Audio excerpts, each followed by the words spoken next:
Bismillahirrahmanirrahim. Assalamualaikum warahmatullahi wabarakatuh. Halo teman-teman, di video kali ini saya akan sharing tentang tools yang bisa digunakan untuk bekerja di timeline Premiere Pro. Di sini ada selection tool atau kita bisa tekan V. Fungsinya adalah untuk menyeleksi objek atau video yang ingin kita hapus atau kita gerakkan. Misalnya seperti ini. Jika kita ingin menghapus video yang ini, kita tinggal klik pada video, kemudian delete. Atau jika kita ingin menyeleksi objek, misalnya sebanyak ini objek, kita ingin seleksi semuanya sekaligus. Kita tinggal klik kiri, kemudian gerakkan kursornya ke kanan, setelah itu delete. Kemudian selain untuk menyeleksi dan menghapus objek, selection tool ini juga bisa digunakan untuk menghapus bagian awal dan akhir video. Misalnya seperti ini. Saya ingin menghapus video yang ini misalnya. Saya ingin menghapus di bagian sini. Sampai di sini, di garis yang ini, maka saya tinggal gerakkan garis merahnya ini ke kanan sampai kepada frame yang saya inginkan. Nah, seperti ini misalnya. Atau di bagian akhir video saya ingin menghapus sampai di garis ini. Maka saya tinggal menggerakkan lagi garis merahnya kepada titik yang tadi saya inginkan. Nah, seperti itu. Kemudian fungsi selanjutnya dari selection tool ini, dia juga bisa digunakan untuk menggandakan objek. Caranya adalah dengan klik pada video, kemudian tekan Alt, klik kiri secara bersamaan, kemudian drag.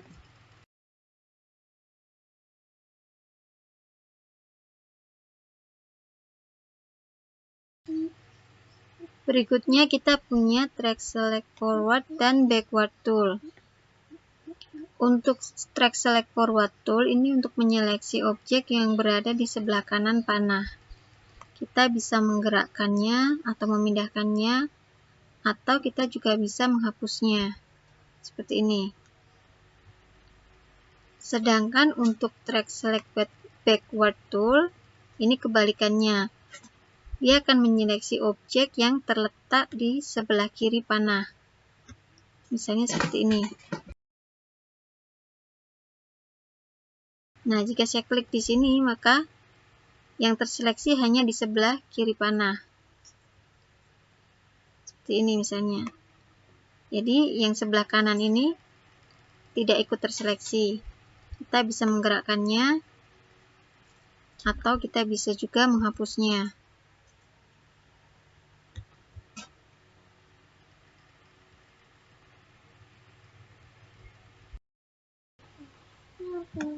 Kemudian di sini ada Ripple Edit Tool, Rolling Edit Tool, dan Red Stretch Tool.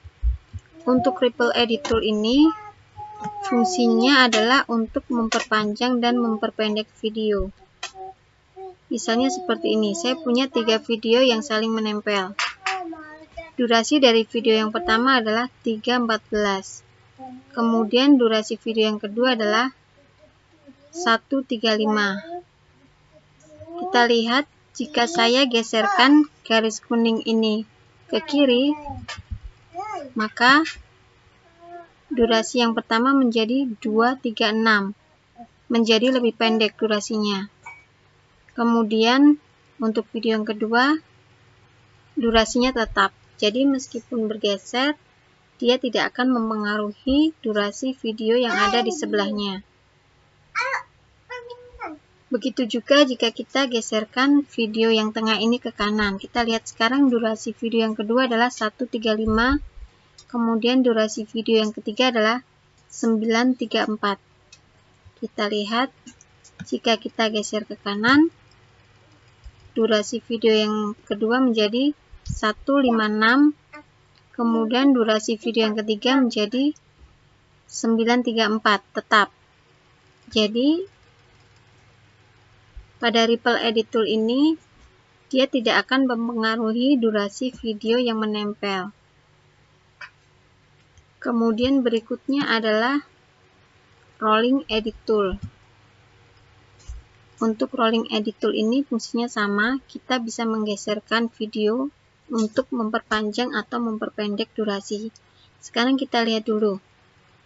Untuk durasi video yang pertama 236, durasi video yang kedua 156. Kita lihat jika kita geserkan panahnya ini ke kiri,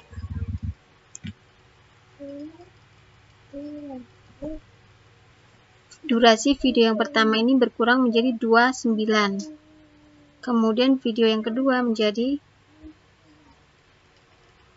223. Dia lebih panjang dari sebelumnya. Jadi untuk fungsi dari rolling edit tool ini, dia akan mempengaruhi durasi dari video yang menempel.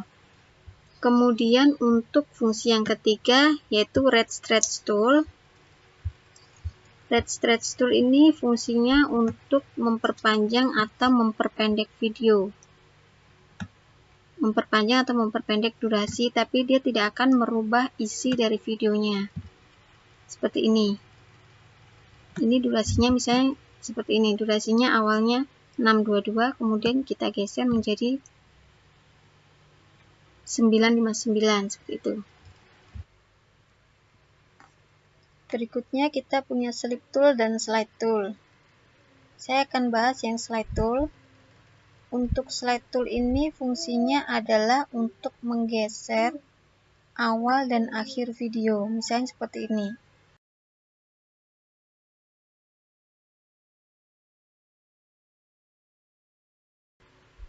Saya bisa menggeser video ini atau menumpukan video yang pertama ke video yang kedua dengan cara menggeser panah hitam ini ke kanan, seperti ini.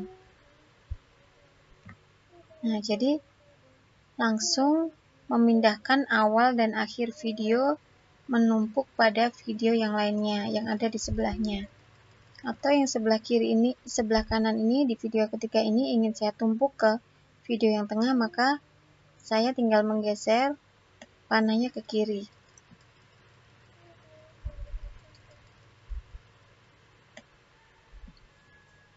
Kemudian jika saya ingin menggeserkan video yang kedua ini, maka saya tinggal klik pada video, kemudian jika saya ingin geser ke kanan, maka tinggal digerakkan ke kanan.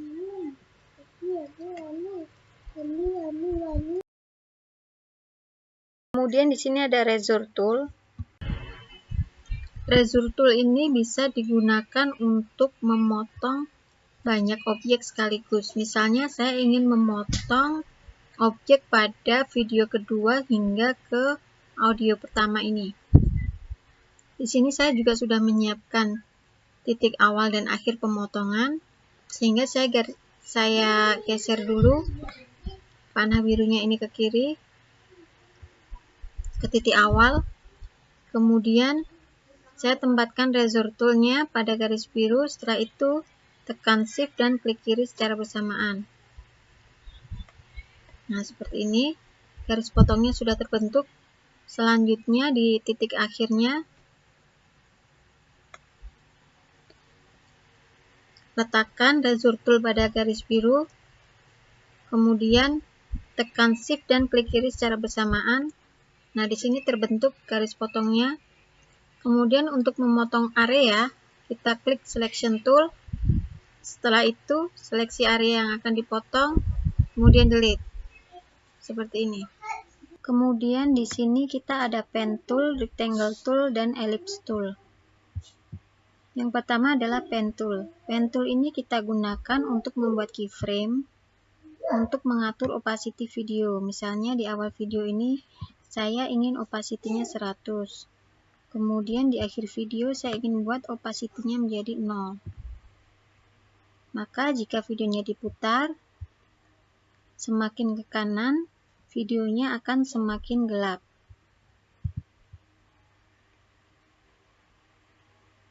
Nah, seperti ini. Semakin lama videonya semakin gelap.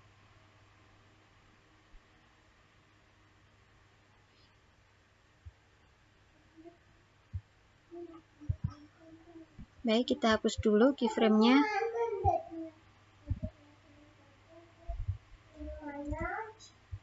Setelah itu untuk rectangle tool, ini fungsinya adalah untuk membuat gambar yang berbentuk segi empat.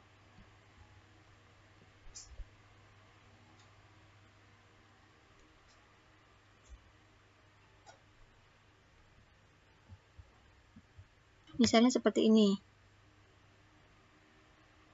Nah,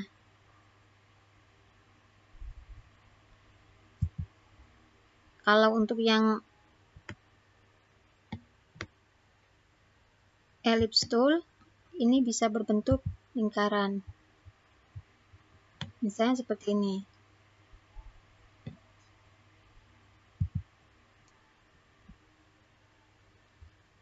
Atau jika kita ingin membuat pada layar yang baru, kita bisa gunakan adjustment layer. Klik di sebelah kiri bawah ini pada bagian gambar kertas yang terlipat. Setelah itu, pilih adjustment layer. Oke. Kemudian, seret adjustment layernya di atas audio. Kemudian kita bisa melakukan editing.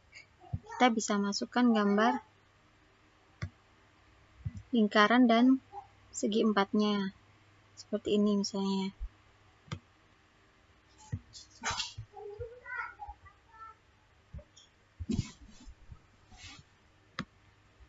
Misalnya kita ingin membuat lingkaran. Kita tinggal klik kiri, kemudian seret ke kanan. Cara yang sama juga berlaku untuk type tool. Untuk type tool dan vertical type tool. Untuk type tool ini, kita bisa mengetikkan tulisan dengan arah horizontal. Misalnya seperti ini. Sedangkan untuk vertical type tool, ini tulisannya akan arahnya dari atas ke bawah. Misalnya seperti ini.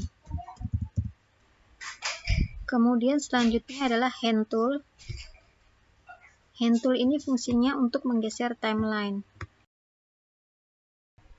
Di sini ada zoom tool.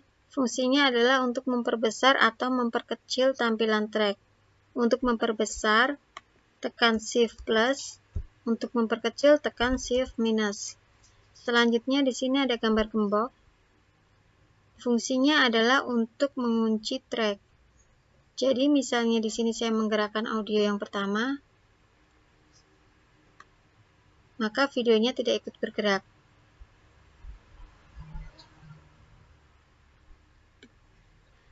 Tapi jika saya buka gemboknya, maka jika saya gerakkan audionya,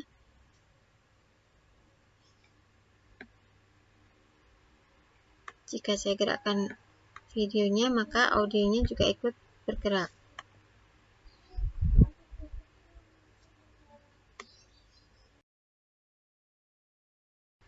Kemudian di sini ada kotak biru yang menyala.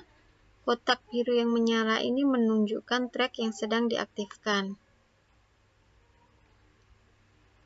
Misalnya, saya ingin mengcopy audio dan video ini pada track pertama ini. Kemudian saya ingin menempatkan videonya pada track ketiga dan audionya pada track kedua. Maka saya aktifkan untuk track ketiga pada video dan track kedua pada audio. Kemudian saya copy objek. Setelah itu tempelkan objek yang tadi kita copy. Nah, ini objeknya sudah menempel pada track ketiga untuk video dan track kedua untuk audio. Selanjutnya di sini ada gambar mata. Gambar mata yang menyala ini menunjukkan bahwa kita sedang menyembunyikan objek yang terdapat pada track. Misalnya ini adalah track kedua ini, saya sedang mengaktifkan gambar matanya, maka objek yang ada pada track kedua ini tidak akan muncul pada layar.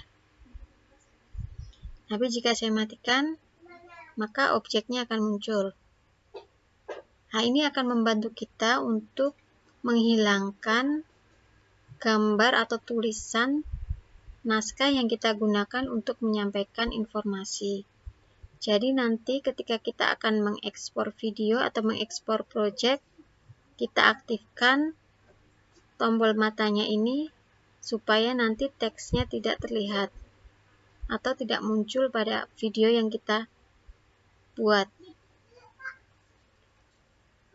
Kemudian berikutnya ini adalah huruf M. Huruf M ini jika kita aktifkan, dia akan mematikan audionya. Misalnya seperti ini.